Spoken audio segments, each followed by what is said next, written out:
자, 오늘의 추천 도서는요. 네, 오늘 소개해드릴 책은 문화랑 목사님 외 5분이 함께 쓰시고 생명의 말씀사에서 출간된 회복하는 교회입니다. 회복하는 교회. 네. 이 책은 코로나19 이후에 다시 회복해야 하는 교회의 본질에 대해 6명의 목사님들이 함께 분야를 나누어서 쓰신 책입니다. 먼저 고신대학원에서 예배학을 가르치는 문화랑 교수님이 예배의 회복에 대해서 쓰셨고요. 그리고 시광교회를 섬기시는 이정규 목사님, 말씀의 회복에 대해서, 그리고 광주 벳샬롬 교회를 섬기시는 김형익 목사님이 공동체의 회복에 대해서 설명을 해주십니다. 그리고 제자훈련 전문가이면서 현재 다움교회를 섬기시는 양승원 목사님이 양육과 훈련의 회복에 대해서 써주셨고요.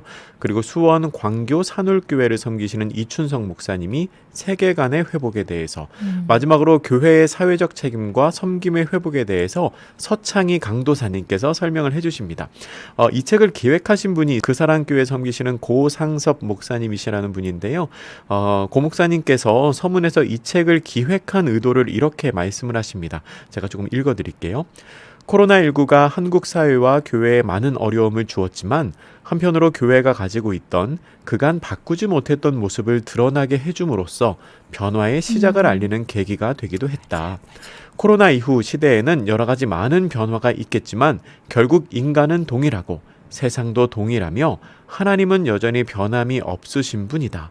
그러므로 어려운 현실 문제의 답을 찾기 위해서는 늘 본질로 돌아가야 한다라고 서문에서 이야기하십니다. 네.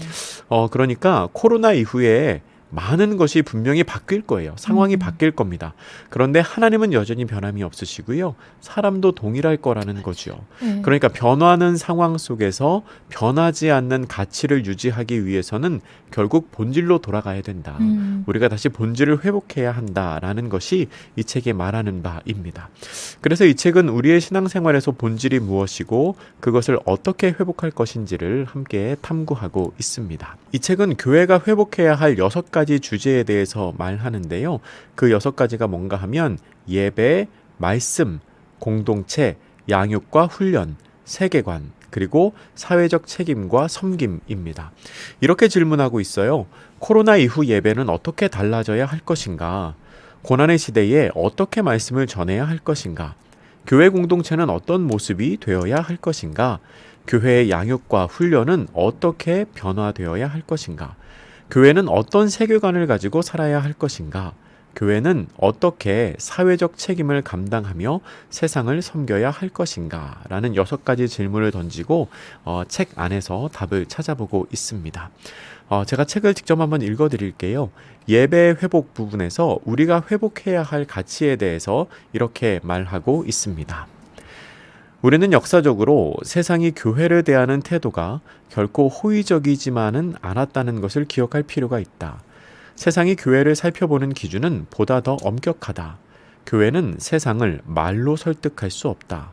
지금 우리에게 공예배가 얼마나 중요한지를 아무리 설명한다고 해도 이해할 수도 없고 들으려고도 하지 않을 것이다. 우리는 다만 교회됨을 통하여 보여줄 수 있을 뿐이다. 그러므로 우리가 소중히 여기는 예배가 사회윤리와 어떻게 연결될 수 있을까를 생각해 보아야 한다. 북미의 저명한 예전 학자인 돈 셀리어스는 예배가 행동의 법칙이 되어야 한다고 주장한다.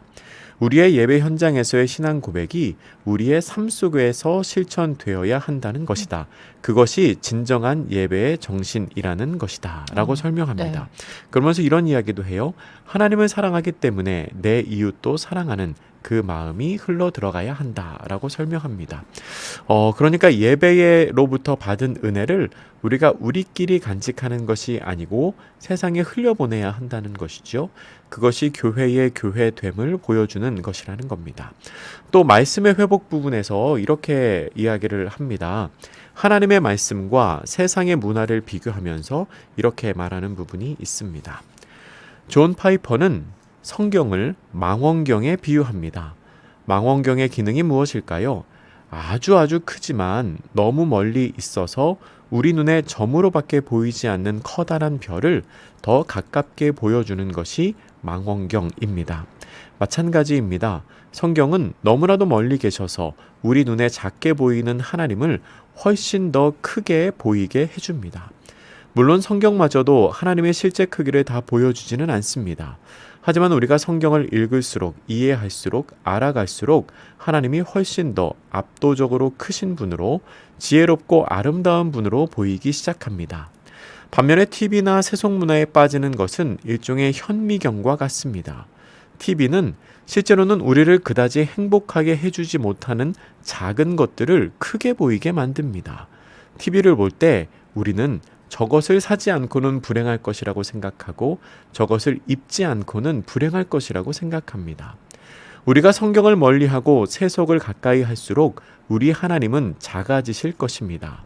이 말은 오직 교회와 관련된 활동만 하라는 의미가 아닙니다. 도리어 하나님의 말씀의 렌즈로 세상을 보고 이해하라는 뜻입니다. 우리의 하나님이 작으면 작을수록 세상의 많은 것이 신이 되어서 우리 자신을 지배할 것입니다. 라고 말하고 있습니다. 그러니까 사실 코로나가 심각해지고 세상의 소리가 더 커질수록 우리가 하나님의 말씀보다는 세상의 말에 눈과 귀를 빼앗길 때가 많은데요. 그런 것보다는 하나님의 말씀에 더욱 집중해서 하나님을 크게 보라고 설명을 하고 있습니다. 네. 마지막으로 한 부분만 더 읽어드릴게요. 네. 양육과 훈련의 회복이라는 부분인데요. 이 부분에서는 가정의 중요성에 대해서 이야기를 합니다. 분명한 것은 코로나19로 인해 어떤 식으로든지 부모가 자녀들을 영적으로 돌보는 시간이 많아졌다는 사실입니다. 가정은 출생부터 죽음까지를 담아내는 그릇입니다. 가정은 가장 기본적인 교회이자 학교임을 분명히 하고 가정을 신앙교육의 산실로 우리는 세워가야 합니다. 어떻게 해야 할까요? 무엇보다도 신앙교육에 있어서 교회 학교와 가정이 협력하는 모델과 프로그램을 지속적으로 개발해야 할 것입니다. 정기적으로 부모 참여 예배를 드리거나 가정에서 부모와 함께 할 수 있는 과제를 통해 부모가 교회 학교 교과 과정을 참여하게 하는 것도 좋은 방법입니다. 또한 성인 양육과 훈련 과정에서도 자녀 신앙 교육에 대한 사명감을 고취하고 구체적으로 실천할 수 있도록 훈련해야 합니다. 하나님이 신앙교육의 일차적인 책임을 가정에 맡기셨음을 깨닫고 자녀들에게 성경 이야기를 들려주고 자녀들과 함께 기도하고 축복하는 습관을 익히도록 훈련해야 합니다. 라고 말합니다. 네. 가정에서 보내는 시간이 네. 많아지기 때문에 무엇보다 가정에서의 신앙교육이 중요하다는 거죠. 이 책 읽으면서 제가 느낀 점이 있는데요. 정말 이 시기에 지금 이 시기에 꼭 필요한 책이라는 생각이 들었습니다. 제가 지난 5월에 존 파이퍼 목사님 쓰신 코로나 바이러스와 그리스도라는 책 소개해드린 적이 네네. 있어요. 그 책은 개인의 초점을 맞추고 네. 개인에게 권면을 하는 책이라면 이 책은 교회에 초점을 맞추고 교회의 방향에 대해서 고민하는 책이거든요. 그래서 이 책도 꼭 한번 읽어보시면 좋겠다는 생각이 들고요. 그리고 문제를 진단하는 것에서 그치지 않고 앞으로 우리가 해야 할 방향까지 제시하는 게 참 좋게 다가왔고요. 근데 이 책에서 말하는 게 다 정답이거나 유일한 해답은 아닐 거예요. 그렇죠. 책을 읽고서 우리의 마음에 주시는 하나님의 감동대로 음. 그런 통찰을 따라서 우리가 교회를 잘 섬길 수 있도록 이렇게 인도해주는 그런 책이라는 생각이 들었습니다. 네. 마지막으로 이런 분들에게 추천합니다. 코로나 이후에 교회의 역할에 대해서 고민하시는 분들 계시다면 이 책 네. 읽어보시면 좋을 것 같고요. 특별히 교회를 섬기시는 사역자분들이 이 책 읽어보시면 맞아요. 많은 도움이 되실 거라는 생각 들었습니다. 교회 리더들 그리고 주일학교 선생님들도 네, 좀 네. 읽어보시면서 방향을 새롭게 좀 기도하면서 준비해야 되지 않을까 생각이 듭니다. 자, 좋은 아침. 오늘 여러분께 추천해드린 책 생명의 말씀사에서 출판이 됐고요. 회복하는 교회. 네. 우리가 다시 모일 때가